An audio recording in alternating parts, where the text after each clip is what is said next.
దాసు దీప మాట్లాడుకుంటున్నప్పుడు జ్యోత్స్నకైతే accident అవుతుంది. అది ఒక చెట్టుకైతే కారు గుద్దుకుంటుంది.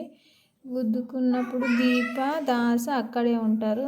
అక్కడే ఉండి జ్యోత్స్నకి యాక్సిడెంట్ జరిగినప్పుడు వీళ్ళు చూస్తారు. చూసి జ్యోత్స్న అంటూ కారు దగ్గరికి పోతారు. తీసుకొచ్చి హాస్పిటల్లో జాయిన్ చేస్తారు. చేసి అడ్మిట్ చేసి ట్రీట్మెంట్ అయితే ఇప్పిస్తారు.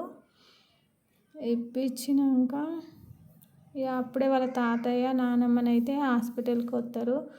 వచ్చినాక ఏమైంది నా మన్మరాలకి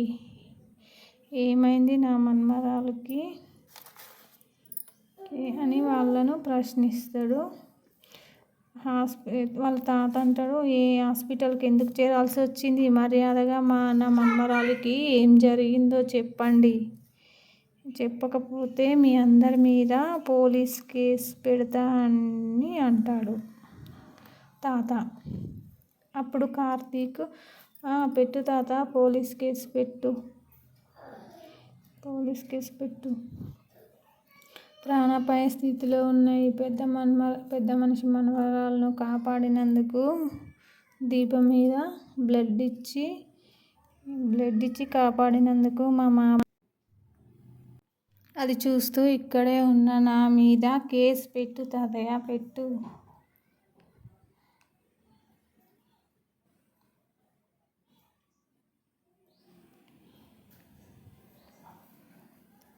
బ్లడ్ ఇచ్చి కాపాడిన పాపానికి మా మామయ్య మీద కేసు పెట్టు. ఇదంతా చూస్తూ ఇక్కడే ఉన్నందుకు నా మీద కేసు పెట్టు తాత, పెట్టు.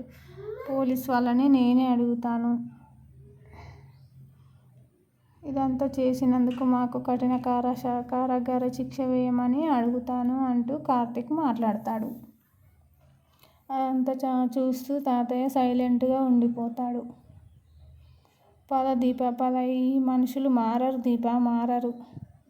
అయినా కన్న కూతురుతోని బంధం తెంచుకున్న ఈ పెద్ద మనిషికి నువ్వు నేను ఒక లెక్కనా? ఈ మనుషులు ఏడ మారతారు, మారరు.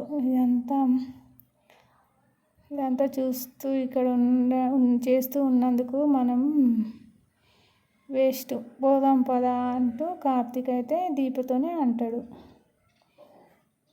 దీప చూస్తూ ఉంటుంది.